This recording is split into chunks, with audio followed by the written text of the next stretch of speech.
Hello, ladies and gentlemen. As promised, the Twins of Destruction are bringing you the new and improved analysis for Assassin's Creed Victory, which takes place in Victorian London and during the Industrial Revolution at the time, which takes place in 1837 to 1901 under the rule of Queen Victoria, hence the Victorian London. Alright guys, looking at this picture, the first thing you can see would obviously be against the smokestacks. Along the side would be Big Ben. That is the tower in London, if you are not aware of that. The next thing you could see is obviously the smokestacks, because they had a lot of industry going through and industrializing of using coal and steam, and just, as you can also see, the air does not look that good, which is part of the smokestacks. Also, there is a building in the background that looks, obviously, I don't know England architecture, but it's bigger than the rest, so it might be a political building of some sort. Like I said, I'm not too sure, but it could be. If you would also look really close, you could see that there are a ton of lights that are on the streets. Well, they could either be one of two things: oil lamps or electric lamps. Because in the beginning of the Victorian age, they used oil lamps, which were obviously lit by oil, but in the end they used electric. Well, you might be asking, why does it matter? Well, we know nothing about this game so far. This could answer what time period it's set in. So if they're electric lamps, it's after the later years, of the Victorian age. But if they're using oil, it would be in the earlier years. And last but not least, on this picture, you still have the classic synchronization on a high viewpoint. In this next photo, we have our robed protagonist fighting his target on top of a car or a cart. I'm starting to think that it's a cart with horses, because on the far left you can see what looks like a whip, what usually the driver of the cart would use to get the horses mainly to move.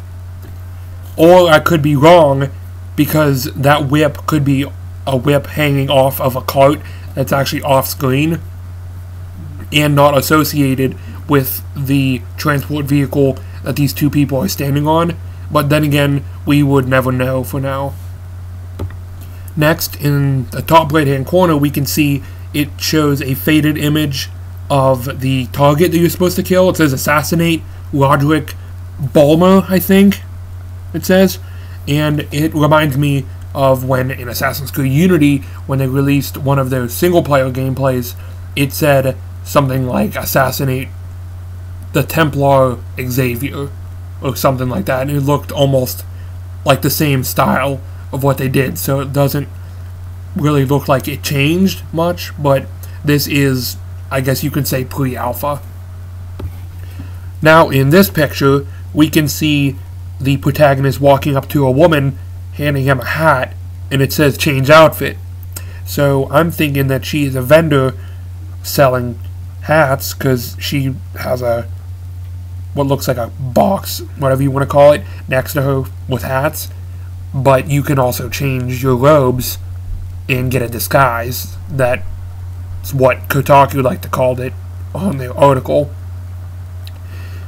So that's kind of interesting that they call it a disguise instead of just a new outfit. So you might be able to sneak into territory more, I guess you can say, with enemies nearby. And if you can notice, in the top left-hand corner, there's, I guess you can say, newspapers, or news headlines. And on the top one, in the top right-hand corner of the window, it says right here, Great Western Railway, rail motor car.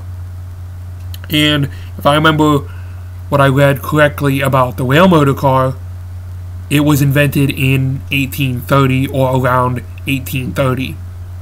So that means this game is around 1830. So give or take a couple years. So I think that's a dead giveaway that it actually talks about the rail motor car that it should be around 1830, like I said, give or take a couple years. Now on to our next picture.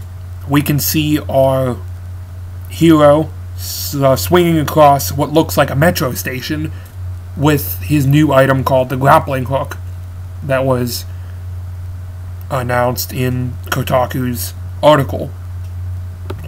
One way to show my side of the argument saying that this could be a metro station is that right here there seems to be a metro car. It looks like a metro car because it's small, compact, and it looks like it's on train tracks because there's a little divot in the center of this building. And there's also this archway that looks like the rail car might travel under before going to its destination. Now back to the argument of the grapple gun. I'm starting to think that a lot of people are going to think that this grapple gun is going to be a lot like the grapple gun in games like Batman Arkham series, where you can just shoot it wherever you want and get to the top of a building. In my opinion, that would be a stupid idea for Assassin's Creed, and for this time period, I don't think that they would have something capable of doing such activities. I think it's going to be something like in Assassin's Creed Liberation or Assassin's Creed Revelations, where there's certain points on the map where you can use your item. Like in Revelations, when you had the hook blade, there are these certain zip lines across the map that you can go to. There's a good amount of them, but they're not everywhere. Just like in Liberation, I have never played the game, but I know that Avalon uses a whip to whip herself across a platform. So I think that'd be the same thing like right there.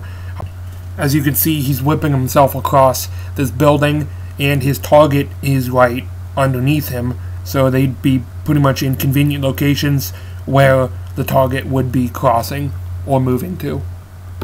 Now I'm going to tell you a little news that Kotaku has stated in their article that I will also be placing in the description. And at the same time, I will just be playing some trailers from Assassin's Creed Unity just for a backdrop. They stated that Assassin's Creed Victory will be taken on by Ubisoft's Quebec studio instead of the Montreal studio, which has been taking the normal biggest Assassin's Creed games since their first release in 2007. Ubisoft Quebec is known for making the DLCs for Assassin's Creed 3 and Assassin's Creed 4. For Assassin's Creed 3, it was Tyranny of King Washington. For Assassin's Creed 4, it was Freedom Cry. And in my opinion, those were really good storytelling games. And I think if they use the same techniques for storytelling in this game, it will have a pretty good baseline story. Also, this will only be the Assassin's Creed game coming out in the year of 2015. There will be no Xbox 360 or PS3 games, just like there was this year with Assassin's Creed Rogue. That is all the information the Twins of Destruction have brought to you today. Remember, the Kotaku article will be linked in the description.